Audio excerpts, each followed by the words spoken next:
want a reward from God for what you do, make sure nobody knows the good that you did. தேவனிடத்திலிருந்து உனக்கு பலன் வேண்டும் என்று சொன்னால் நீ செய்கிற நன்மையான காரியம் யாருக்கும் தெரியக்கூடாது. That is God's way. இதுதான் தேவனுடைய வழி. That is the good tree. இதுதான் நல்ல மரம். But who understands that? ஆனால் இது யார் விளங்கிக் கொள்ளுகிறார்கள்? Even most believers don't understand. அநேக விசுவாசிகள் கூட இதை விளங்கிக் கொள்வதில்லை. They look and say, oh, what a lot of good these unbelievers are doing. ஐயோ அவிசுவாசிகள் எல்லாம் இருந்தாங்க, இவ்வளவு நல்ல காரியம் செய்றாங்க. I agree, from a human standpoint it's very good because those poor people get some money. மனுஷிக கண்ணோட்டத்திலே பார்க்கும் பொழுது ஏழை மக்களுக்கு உதவி கிடைக்கிறது, ஆகவே நல்ல காரியம் தான். I don't stop it. நான் அதை நிறுத்துவதே கிடையாது. Please more people get your photographers and give them some money. இன்னும் நிறைய பேர் நீங்க போட்டோகிராஃபரை கூட்டிட்டு போங்க, நிறைய பணத்தை கொடுங்கன்னு சொல்றேன். But don't think that has got value before God. ஆனால் அது தேவனுக்கு முன்பாக விலையேற பெற்றது என்று நீங்கள் எண்ண வேண்டாம். Not at all. இல்லவே இல்லை. So I'm just giving you an example how good things can be rejected by God as has no value in heaven.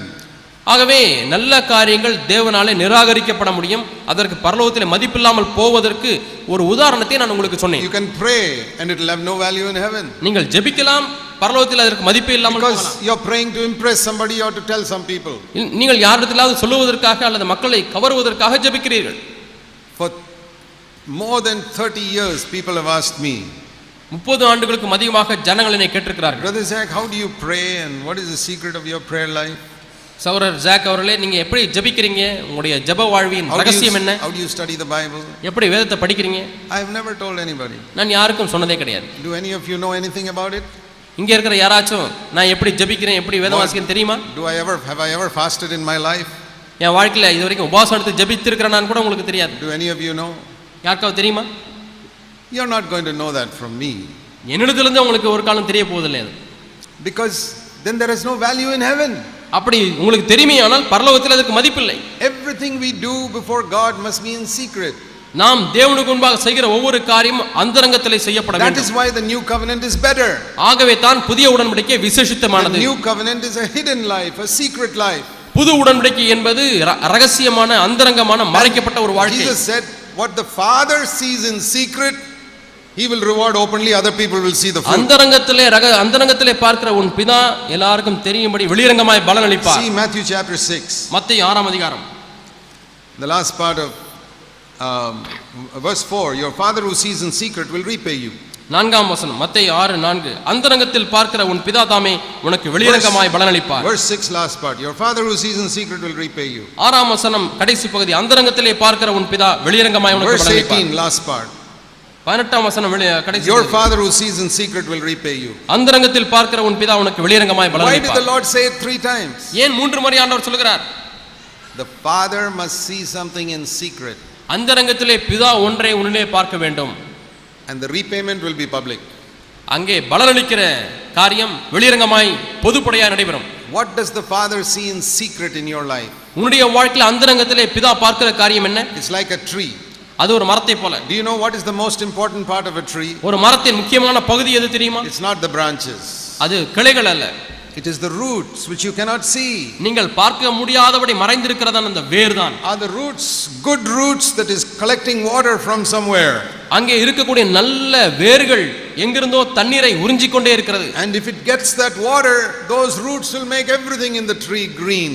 அந்த மறைந்திருக்கிற வேரானது எப்படியாவது தண்ணீரை எடுத்து மேலே மரத்துக்கு அனுப்புமையானால் அந்த மரமானது பச்சை பசேர் என்று வெளியே காட்சி. You know what is the most important part of your life? உன்னுடைய வாழ்க்கையின் மிக முக்கியமான பகுதி என்ன தெரியுமா? The roots.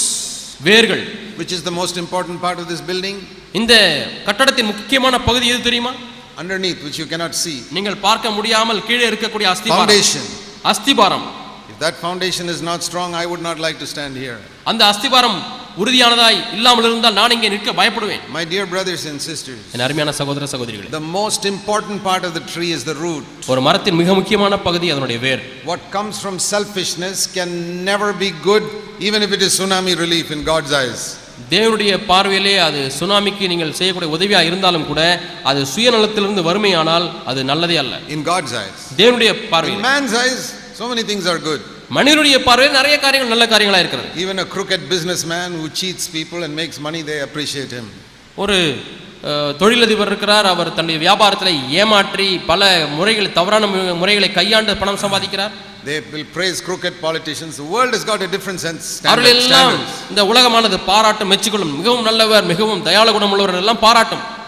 But in God's eyes, ஆனால் தேவனுடைய கண்களிலே always he sees what root is this coming from. இது எந்த வேரிலிருந்து வருகிறது என்பதை எப்பொழுதுமே பார்க்கிறார். And let me tell you the other side.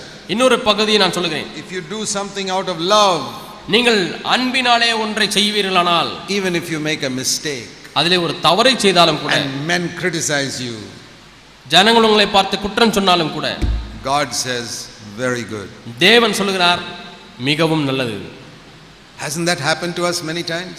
நிறைய சமயங்களிலே இது நமக்கு நடந்திருக்கிறதா இல்லையா? We do something out of love for other people, but they misunderstand us. அன்பு நிமித்தமா யாருக்கோ ஒருத்தருக்கு ஒன்னு செய்யறோம், ஆனா அவங்க நம்மள தவறா புரிஞ்சுக்கிறாங்க. And they speak evil of us. நம்மளை பத்தி தப்பா பேசுறாங்க. Never mind. பரவாயில்ல. Maybe you made a mistake. நீ தவறு செய்து விட்டாய். But God sees the root. ஆனால் தேவன் அந்த வேரை பார்க்கிறார். And he says, well done. நல்லது என்று சொல்கிறார். That is the thing that encourages us. அதுதான் நம்மை உற்சாகப்படுத்துகிறது. And if you understand this, இதை விளங்கிக் கொண்டால், that is why Jesus said, ஆகவே தான் இயேசு சொன்னார், in Matthew chapter 7, மத்தேயு 7ஆம் அதிகாரம், a good tree cannot produce bad fruit, verse 18, nor can a bad tree produce good fruit. நல்ல மரம் கெட்ட கனிகளை கொடுக்க மாட்டாது, கெட்ட மரம் நல்ல கனிகளை கொடுக்க மாட்டாது. So we got to make the tree good. ஆகவே நீங்கள் மரத்தை நல்ல மரமாய் மாற்ற Not வேண்டும். just make the fruit. கனியை நல்ல கனியாய் அல்ல. That's what he said in another gospel. Make the tree good. மரத்தை நல்ல மரமாய் மாற்றுங்கள். Make sure the tree is good. மரமானது நல்ல மரம் என்பதை நிச்சயப்படுத்திக் கொள்ளுங்கள். Don't just try to give people the impression that the tree is good. இந்த மரம் நல்ல மரம் தான் என்கிறதான ஒரு கருத்தை மட்டும் மக்களுக்கு கொடுத்தால் போதும் என்று நீங்கள் முயற்சி செய்ய வேண்டாம். That is why the number one sin that Jesus condemned on earth was not murder or adultery but hypocrisy. ஆகவே தான் இயேசு இந்த உலகத்திலே அவர் கடுமையாய் சாடின பாவம் என்பது அது கொலையோ விபச்சாரமோ அல்ல, அது மாய்மாலம். You know what hypocrisy is? Let me மாய்மாலம் என்றால் என்ன தெரியுமா உங்களுக்கு? I'll draw a picture for it. இப்போ உங்களுக்கு நல்ல ஒரு படம் வரைஞ்சு காமிக்க போறேன். Supposing I've got a very bad mango tree in my garden. என்னுடைய வீட்டு தோட்டத்துல ஒரு கெட்ட மாமரம் இருக்கு. All dried up black useless mangoes come from it. அங்க இருக்கிற மாம்பழம் பார்த்தா எல்லாம் காஞ்சி வதங்கி கருப்பா இருக்கு, அது டேஸ்டே இல்ல. All useless. எல்லாமே பிரயோஜனமற்ற அழுகுன Nobody பழம். can eat it. யாருமே அதை சாப்பிட முடியாது. But supposing I want to fool everybody who comes to my house. என் வீட்டுக்கு வர்றவங்களை ஏமாத்தணும்னு நான் நினைக்கிறேன். I go to the market and buy a lot of very beautiful ripe Alfonso mangoes or something like that. நான் போய் மாம்பழ கடைக்கு போய் மல்கோவா மாம்பழம், அழகழகான மாம்பழத்தெல்லாம் நான் விலை கொடுத்து வாங்குறேன். நல்ல ருசியுள்ள மாம்பழம். And I get some nice green string and tie it up very cleverly all over this tree. பச்சை கலர் நூல் வாங்கிட்டு வந்து இந்த மாம்பழத்தை வாங்கிட்டு வந்தால அதெல்லாம் வந்து பல இடங்களில் அதை வச்சு நல்லா தெரியாத மாதிரி நல்லா கட்டி விட்டுறேன். And people come to my house. என் வீட்டுக்கு வராங்க. Oh, brother Zach, how you got such a good mango tree here? சகோதரர் ஜாக் அவர்களே, மல்கோவா மாம்பழம் பா உங்க வீட்டில் எப்படி பழுத்து குலுங்குதே, மரமே குலுங்குதே எப்படி அப்படின்னு கேட்குறாங்க. Yeah, brother, I pray God's blessing is upon this tree. ஆமாம் சகோதரர்களே, நான் ஜெபித்தேன், கர்த்தருடைய ஆசீர்வாதம் இந்த மரத்திலே வந்து விட்டு மல்கோவா மாம்பழமாக பழுத்து தொங்குகிறது. And I pour water and I put fertilizer. நான் தண்ணீர் ஊற்றினேன், உரம் போட்டேன். All lies. எல்லாம் பொய். This is hypocrisy. இதுதான் மாய்மாலம். But I have to be very careful. ஆனால் நான் மிகவும் கவனமாக இருக்கிறேன். Because when these mangoes begin to dry, I have to go and buy some more mangoes to tie it up there. ஏன்னா இங்கே கட்டியிருக்கிற மாம்பழம் காஞ்சி போக ஆரம்பிச்சுன்னா உடனே டக்குன்னு அதை கட் பண்ணி எடுத்துட்டு வேற புது மாம்பழத்தை வாங்கி கட்டணும். Lot of hard work. இவ்வளவு கடினமான வேலை. A hypocrite has to work very hard. ஒரு மாய்மாலக்காரன் கடுமையாக உழைக்க வேண்டியிருக்கிறது. Always he has to give people the impression I am a very holy man. ரொம்ப ஜாக்கிரதையா நான் ஒரு பரிசுத்தவான் அப்படின்னு காமிச்சிட்டே இருக்கணும். ரொம்ப கஷ்டப்பட்டு உழைக்க வேண்டியிருக்காம. He has to pray properly. கரெக்டா ஜெபிக்கணும். Clap properly. சரியா கை தட்டி பாடணும். Sing with lot of zeal. வைராக்கியமா பாட்டு பாடுறது போல பாடணும். Hallelujah, raise hands and all that. ஹalleluya என்று சொல்லி கரங்களை உயர்த்தி சத்தம் போட வேண்டும். It's all these mangoes tied to the tree. இதெல்லாம் இந்த மாம்பழத்தை வாங்கி கட்டுவதை போல. It's not from within. அது உள்ளிருந்து வரவில்லை. And everybody says, oh brother, that brother is such a spiritual brother. உங்களுக்கு தெரியுமா இந்த சகோதரன் நல்ல ஆவிக்குரிய சகோதரன், நல்ல பாட்டு பாடுறார். That sister is such a spiritual sister. இந்த சகோதரி நல்ல ஆவிக்குரிய சகோதரி. Always first person to pray. ஜெபம்னு சொல்லிட்டா முதல் ஆளா ஜெபிக்கிறவங்க இந்த சகோதரி தான். Everybody, the whole audience will be shaken by her prayer. அவங்க மட்டும் ஜெபிச்சானா முழு கூட்டமும் அப்படியே அசஞ்சிரும். Very few people know this is just a mango tied up there. ஒரு சிலருக்கு தான் தெரியும் இது வந்து மாம்பழம் கடையில வாங்கிட்டு வந்து கட்டி வச்சிருக்காங்க on the மரத்துல. outside, all on the எல்லாம் வெளியே தான் அப்படி தெரியுது. Go home and see how she talks to her husband. That is the real mango. வீட்டுக்கு போய் பாருங்க அந்த சகோதரி தான் புருஷன்ட்ட எப்படி பேசுறான்னு. அதுதான் உண்மையான மாம்பழம். That is all dry and black. அதெல்லாம் பார்த்தா காஞ்சி வதங்கி It's கருப்பா all a deception. எல்லாம் வஞ்சனை. This is what is happening today all over Christendom. இன்றைக்கு முழு கிறிஸ்தவத்திலேயும் இதுதான் நடந்து கொண்டிருக்கிறது. Jesus says, pull out this tree and cut it down, verse 19, and throw it into the fire. 19ஆம் வசனத்திலே வாசிக்கிறோம், நல்ல கனி கொடாத மரமெல்லாம் வெட்டி அதை அக்கினியிலே போடுங்கள். Don't fool people. ஜனங்களை ஏமாற்ற வேண்டாம். Let the Holy Spirit plant another tree there. பரிசுத்த ஆவியானவர் அங்கே வேறு ஒரு மரத்தை நட்டுவாராக. See, this selfishness is what makes us live a life on the outside. இந்த சுயநலம் என்பது வெளிப்பிரகாரமான ஒரு வாழ்க்கையை வாழுவதற்கு நம்மை தூண்டுகிறது. When Jesus spoke to about the Pharisees in Matthew 23, மத்தேயு 23ஆம் அதிகாரத்திலே பரிசேயர்களை குறித்து இயேசு சீஷர்களிடத்திலே பேசிக் கொண்டிருந்தார். some of the things that he told them. அங்கே ஒரு சில காரியங்களை அவர் சொன்னது என்னவென்றால், verse 14, 14ஆம் வசனம், in secret you are troubling poor widows and turning them out of the houses, your houses, because they don't pay their rent in time. உங்க வீட்டு வாடகையை சரியான நேரத்தில் கொடுக்கலன்னு சொல்லி உங்க வீட்டில் இருக்க விதவையை நீங்க வெளியே காலி பண்ணிட்டு போக சொல்றீங்க. Nobody knows that. யாருக்குமே வெளியே தெரியாது. But then you come to the synagogue on the Sabbath day. ஆனால் ஓய்வு நாளிலே தேவாலயத்துக்கு வரீங்க. And you pray a long prayer. நீங்க நீண்ட ஜெபம் பண்ணுவீங்க. Oh God, I love you so much. I am such a poor man, but Lord, you are such a great holy God. ஆண்டவரே, நான் ஒரு பாவி, நீரோ பரிசுத்த தேவன் ஆண்டவரே என்று ஜெபிக்கிறீர்கள். Everybody thinks, oh, what a holy man. ஓ, எவ்வளவு பரிசுத்தவான் இவர் என்று எல்லாரும் எண்ணுகிறார்கள். They don't know that yesterday only he kicked out one poor widow from the house for not paying the rent. நேத்து தான் வீட்டுக்கு வாடகை கொடுக்கலன்னு ஒரு விதவையை வீட்டை காலி பண்ண வச்சான்னு தெரியாது நிறைய பேர். This is all this mango he's tying up in the tree to show other people on the meeting. மற்ற மக்களுக்கு காண்பிக்கும்படியாக கடையில வாங்கிட்டு வந்து கட்டின மாம்பழம் என்று அநேகருக்கு தெரியாது.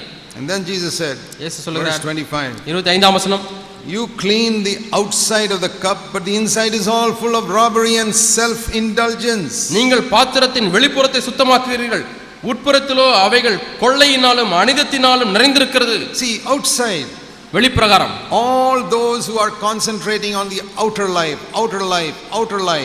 வெளியிலே உள்ள வாழ்க்கை, வெளியிலே தெரியக்கூடிய பகுதியில் உள்ள வாழ்க்கையிலேயே நீங்கள் கருத்தாய் இருப்பீர்களானால், they have not understood the new covenant. அவர்கள் புது உடன்படிக்கையை விளங்கிக் கொள்ளவில்லை. New covenant is an inner life. புது உடன்படிக்கை என்பது உள்ளாக இருக்கக்கூடிய வாழ்க்கை. It is not an outer life. அது வெளிப்பிரகாரமான வாழ்க்கை அல்ல. Have you seen in some churches, சில சபையில பார்த்திருக்கீங்களா, the sisters have special sari for Sunday. ஞாயிற்றுக்கிழமை ஆச்சுன்னா அன்னைக்கு உடுத்துவதற்குன்னு விசேஷித்த புடவை வாங்கி வச்சிருப்பாங்க, white, வெள்ளை புடவை. You see the same sister when she goes to some relative's wedding, what dress she wears. அதே சகோதரி திருமண வைபவத்துல வேற யார் திருமண காரியத்துக்கு some unconverted relative, அவங்களுடைய மனம் திரும்பாத சொந்தக்காரங்க கல்யாணத்துக்கு போகும்போது என்ன புடவை உடுத்திட்டு போறாங்கன்னு பாருங்க. completely different. முற்றிலும் வித்தியாசமானது. This is all to fool people on Sunday morning. இதெல்லாம் ஞாயிற்றுக்கிழமை மக்களை ஏமாத்துறதுக்காக செய்யக்கூடிய காரியம். It's a deception. இது ஒரு வஞ்சனை.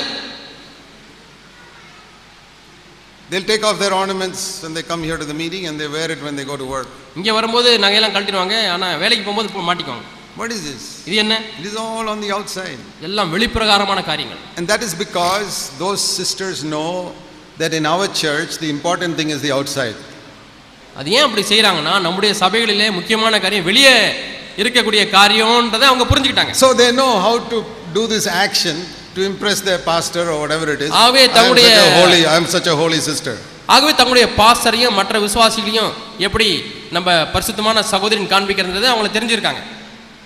And if we encourage that, our church will be just full of Pharisees. நாமும் இதை உற்சாகப்படுத்துவோம் என்று சொன்னால் நம்முடைய சபையும் பரிசேயர்களால் நிறைந்துவிடும். The outside is also clean. வெளியே சுத்தமாக இருக்கிறது. How they live at home, வீட்ல எப்படி வாழ்ந்து கொண்டிருக்காங்க, how they speak at home, வீட்ல எப்படி பேசுறாங்க, how they spend their money at home, வீட்ல பணத்தை எப்படி செலவு செய்றாங்க, all that nobody sees. இதெல்லாம் யாருமே பார்க்கிறது கிடையாது. And it says they are self-indulgent. அவர்கள் சுய வாழ்க்கையில நிரம்பி இருக்கிறார்கள். That means they keep on living for themselves. அதனுடைய பொருள் என்னவென்றால் தனக்காகவே வாழ்ந்து கொண்டிருக்கிறார்கள். They indulge themselves. அவர்கள் தங்களுக்காகவே வாழக்கூடிய வாழ்க்கையில மூழ்கி போய் இருக்கிறார்கள். Yeah, I have seen that much in different churches I have been to. I am not talking about our churches. நம்முடைய சபைகளை குறித்து நான் பேசவில்லை, நான் பல வேறு சபைகளுக்கு போயிருக்கிறேன், பார்த்திருக்கிறேன். I have seen people. நான் ஜனங்களை பார்த்திருக்கிறேன். They will look very simple and poor in the meeting. கூட்டத்துல பார்க்கும்போது ரொம்ப ஏழை போலவும் White எளிமையானவர்களை போல இருப்பாங்க. white cotton sari, வெள்ளை காட்டன் புடவை தான் no போட்டிருப்பாங்க. earrings, nothing. ஒண்ணுமே இல்ல கையில கழுத்துல They ஒண்ணு. got 100 silk saris in their house. அவங்க வீட்ல 100 பட்டு புடவை வச்சிருப்பாங்க. What is this deception? இது என்ன ஏமாத்து வேலை? Every one of those silk saris costs more than this earring. இந்த ஒரு கம்மலை காட்டிலும் ஒவ்வொரு பட்டு புடவையும் 10 மடங்கு விலை அதிகம். But this people will see in the meeting, so we better take it off. அவே கம்மலை போட்டு போனா கூட்டத்துல பாத்துருவாங்க, ஆகவே கம்மலை கழட்டி விடுவோம். Those 100 saris are inside my cupboard, nobody will see it. ஆனா வீட்ல பீரோல 100 புடவை இருக்கு, அதை யாரும் பார்க்க மாட்டாங்க. Hypocrite. மாய்மாலம். Hypocrite. மாய்மாலம். Bad tree putting all these Malgova mangoes on the branch. கெட்ட மரம் ஆனால் தன்னுடைய கிளைகளிலே மல்கோவா பழங்களை கட்டி God says வைக்கப்பட்டது. you seek the honor of men, that's what you'll get. நீங்கள் மனிதனுடைய கனத்தை தேடுகிறீர்கள், இதைத்தான் நீங்கள் பெற்றுக்கொள்வீர்கள். There are few who seek the honor of God. தேவனுடைய கனத்தை தேடுகிற ஒரு சிலர் தான் இருக்கிறார்கள். It's not only their saris. அது அவருடைய புடவை மட்டுமல்ல, These people who are so careful about the outside appearance in the church. சபையிலே நான் எப்படி தோற்றமளிக்கிறேன் என்கிற காரியத்திலே மிகவும் கருத்தா இருப்பார்கள். Do you know how many lakhs of rupees they spend in building their house? தங்களுடைய வீடுகளை கட்டுவதற்கு எவ்வளவு லட்சக்கணக்கான ரூபாய்களை செலவழிக்கிறார்கள் தெரியுமா? But that nobody knows the accounts. அந்த அக்கவுண்ட் எல்லாம் யாருக்கும் தெரியாது. This is the deception that is going on in Christendom today. இன்றைக்கு கிறிஸ்தவத்திலே இந்த விதமான ஏமாற்றம் தான் நடந்து கொண்டிருக்கிறது. ஏன்? Because the leaders are all teaching people to keep the outside of the cup clean. தலைவர்கள் பாத்திரத்தின் வெளிப்புறத்தை மட்டுமே சுத்தமாக வைத்துக் கொள்ள வேண்டும் என்று போதிக்கிறபடினாலே, When you come to the meeting, always look like a poor brother, poor sister, and look very holy on the outside. கூட்டத்துக்கு வரும்போது நீங்க ரொம்ப எளிமையா வரணும், வெளியே பார்க்கும்போது பரிசுத்தவாட்டியை போல பரிசுத்தவானை போல இருக்கணும். Don't give people the impression that you are spending too much money on your clothes. உங்க Dress வாங்குறதுக்கு நிறைய ரூபாய் செலவழிக்கிறீங்கன்ற கருத்தை மற்றவங்களுக்கு கொடுத்துற வேண்டாம். In private, what you have inside your cupboard, which you go for your worldly weddings and all, nobody see. Don't worry about that. வீட்டுக்குள்ள பீரோல நிறைய அது எப்படிப்பட்ட ஆடை வேணாலும் வாங்கி வச்சுக்கங்க, நீங்க மனந்திர மாதம் உங்களுடைய கல்யாணத்துக்குலாம் உடுத்திட்டு போங்க, அங்க யாரும் பார்க்க மாட்டாங்க. How many lakhs you got in your fixed deposits and all, nobody worries about that. Don't worry about that. Fixed depositல எத்தனை லட்சம் ரூபாய் வைத்திருக்கீங்க, அதை குறித்து யாரும் கவலைப்பட மாட்டாங்க. How much houses and lands you have got, nobody worries about that. எவ்வளவு வீடு நிலம்லாம் வச்சிருக்கீங்க, அதை பத்தி யாரும் கவலைப்பட மாட்டாங்க. Hypocrites. மாய்மாலக்காரர். All hypocrites. எல்லாம் மாய்மாலக்காரர். Bad trees with these beautiful mangoes hung up there. கெட்ட மரம் ஆனால் நல்ல மாம்பழங்கள் தொங்கிக் கொண்டிருக்கிறது. What a surprise we will get when Jesus comes and strips all this in the day of judgment. நியாய தீர்ப்பின் நாளிலே தேவன் இதையெல்லாம் உரிக்கும் பொழுது எவ்வளவு பெரிய வியப்பா இருக்கும் அந்த நாளிலே. In that day you will discover many people whom you despised in the other denominations maybe 10 times better than you. அந்த நாளிலே தான் நீங்கள் கண்டுபிடிப்பீர்கள், மற்ற செத்த ஸ்தாபனம் செத்த சபை என்று சொன்ன சபைகளிலே உள்ளவர்கள் உங்களை காட்டிலும் 10 மடங்கு மேன்மையானவர்களாக அந்த நாளிலே காணப்படுவார்கள். And you who cleaned the outside of the cup, God will show what all was inside the cup. வெளியே சுத்தமாக்கிட்டே இருந்தீங்களே, உங்களுக்குள்ள என்ன இருக்குன்னு சொல்லி அந்த நாளிலே ஆண்டவர் காண்பிப்பார். Dear brothers and sisters, அருமையான சகோதர சகோதரி, you know we need a revival in our church. நம்முடைய சபைகளிலே ஒரு பெரிய எழுப்புதல் வேண்டும். A revival of inward holiness, உள்ளான பரிசுத்தத்தின் எழுப்புதல் நமக்கு வேண்டும். where I do not live for myself. நான் எனக்காக வாழாதிருக்கிற ஒரு வாழ்க்கை. That is the will of God. இதுதான் தேவ சித்தம். Let us pray. நாம் ஜெபிப்போம். Heavenly Father, பரலோக பிதாவே, help us to take your word more seriously. உம்முடைய வார்த்தையை இன்னும் சீரியஸா எடுத்துக்கொள்ள உதவி செய்யுங்க. Help us to live for the things that are eternal நித்தியத்திற்கேற்ற காரியங்களுக்காக வாழ எங்களுக்கு உதவி செய்கிறார்கள். and not to care for the honor of men. மனிதனுடைய கனத்தை குறித்து நாங்கள் அக்கறைப்பட வேண்டாம். We pray in Jesus' name. இயேசுவின் நாமத்தில் ஜெபிக்கிறோம் பிதாவே. Amen. ஆமென்.